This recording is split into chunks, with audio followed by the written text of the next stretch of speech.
What is good, guys? It's your boy Darian Man back at it again with another album review. Today we got Isaiah Rashad. He's been awful, man. Isaiah Rashad, man, it has been a hot minute since we have gotten an album from him. I don't know how many years it's been because the guy only has 3 albums in his catalog overall. It just goes to show you how this guy really takes his time. He really is literally the Kendrick Lamar of TDE, not in terms of like lyrics or this or that, but in terms of the guy just takes forever. He really just takes forever to make an album. Now you would have been like, oh well, Schoolboy Q takes a long time to make an album, but the guy has a decent amount in his catalog. Him and Kendrick at least already have a decent amount in his catalog. This guy is, well, I mean, he is worse than Kendrick in many ways, but he is genuinely worse than Kendrick in terms of the guy just takes even like he's like Baby Keem. I watch you, baby. He's worse than Baby Keem. Baby Keem's already got 3 albums under his belt. The guy's gonna make a fourth at one point, and this motherfucker's probably gonna take another 5 years to make another album. I'm not gonna lie to you. I don't know, man. Isaiah Rashad needs to learn how to just. I obviously am happy that he takes his time with albums, but needs to be a little faster because 3 albums overall, man.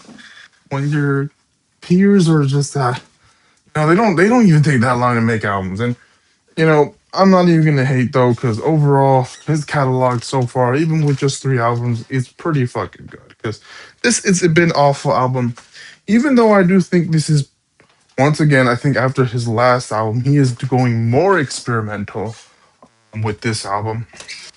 Unlike the Sun's Tirade, which I don't think he'll ever try to make another Sun's Tirade. I mean, this guy clearly is trying to, and when he takes time to make an album, he is trying to do a whole new lane. He's trying to do a whole new genre. He is just trying to, go in, maybe other people's genres. In a way, I think all of these tracks, while they are really pretty darn good, I don't think they're anything crazy. They're very in this like Vince Staples, Earl Sweatshirt, um, you know, yeah, they're very in this like Vince Staples, Earl Sweatshirt lane of music where it's just like it's good. Production isn't really doing too much. It's really just kind of soulful music. But his lyrics are also not doing too anything too crazy or pushing any boundaries. To be fair, like a Sun's Tirade, where I think he went absolute rap, absolute hambony cambony.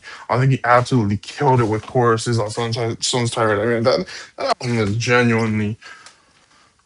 That album was phenomenal. I mean, for a first album, that's insane. That's genuinely it's like Frank Ocean. It's just well, Frank Ocean's first album wasn't Blonde, but it is on Chanel Orange. Well, even Chanel Orange I think wasn't his first album, but in terms of Spotify, yes. But like, but what I'm trying to say is that's a really good first album. I mean, that's insane. And to go after, I don't know how long it took to make the next album, but I will admit it wasn't that big of a big. Like it felt like Schoolboy Q's Crash Talk, even though it was way longer, it just felt kind of. It just didn't hit. All right, to me, it reminded me a lot of. It didn't do much.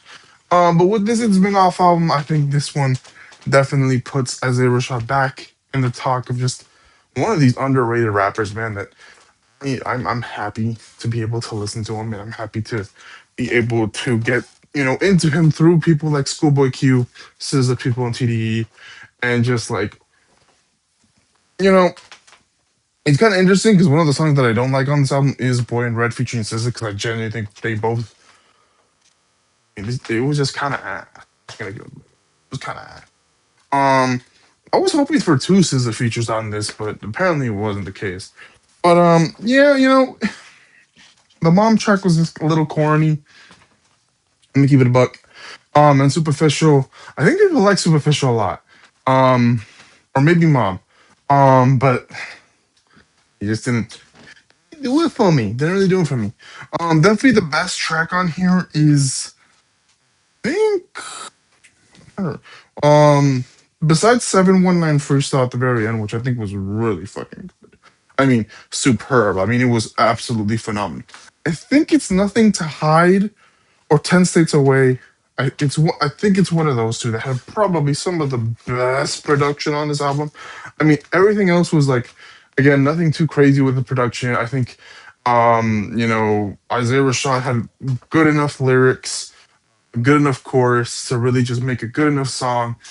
Nothing too long, nothing too crazy, but just good enough, for the people's ears. But definitely 10 States Away or Nothing to Hide. I think it was Nothing to Hide because that sounds like the best track on the CD. Also, the title gives it away, Nothing to Hide. Obviously, him being very, very, very vulnerable. Also, I heard, I mean, let me just put out the rating 8 out of 10. Really good, solid body of work, man. Really good. Happy for Isaiah. Deserves it. But let me just talk about. I saw something on Instagram. I don't watch interviews like that anymore. I don't got time for it. But him being a bisexual black man, that's awesome, man. Bisexual black man. But I just want to put a little bit of emphasis on hey, that is a big deal, because he's black. And let's be honest, a lot of people in the black community coming out to be a part of the LGBTQIA two spirit now, plus community. It's pretty cool. It's pretty awesome. I think it's insane. Also crazy that it comes off a leak. Apparently, wow. Didn't know that, but all right.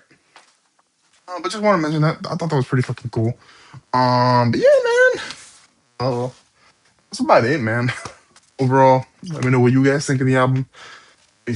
Believe it or not, I actually have more albums to review now because Casey Musgraves apparently dropped an album, and I only know it through the needle drop. And motherfucker, Jail Talks Music doesn't put Casey fucking Musgraves in his fucking. No offense to you, Ja, but kind of pissing me off, man. Because now I'm figuring out people are dropping albums, whether it's her or Sexy Red. Maybe he put Sexy Red on there. I just did not see it. I don't know. I mean, I think that motherfucker probably missed a week of music. There's two albums that I'm clearly trying to look for. This motherfucker does not have enough in his little poster to put Casey Musgraves or fucking Sexy Red. Whatever. I got Casey Musgraves to do, and then after that we got Chris Breezy with another album that I'm just gonna be honest with you. I'm probably gonna fucking shit on it. I think it's like 20 plus tracks again. You don't know this about me. I probably could have reviewed the Earl Sweatshirt album, but I didn't because of that. I'm not gonna lie to you. 30 plus tracks of a half album that's technically a collab album with Mike, and it's like a bunch of fucking tracks and like I'm not reviewing it. I don't give a fuck. I love Earl Sweatshirt. I'm not reviewing like 38, 18, 20. I'm not reviewing that much tracks. I don't know why. I'm kind of a fucking dick. I'm a fucking asshole. I'm my bad. All right. Next time I will review whatever the next Earl project is. If it's a collab, don't do that ever again. I don't care if it's fucking Mike. I'm not listening to Mike. I don't know who the fuck Mike is. I know he's probably Firestock. I don't give a fuck about his side. I just want to listen to Earl Sweatshirt. And you guys are not collabing. You guys are doing a fucking shit. I'm out. Peace. Peace. Peace.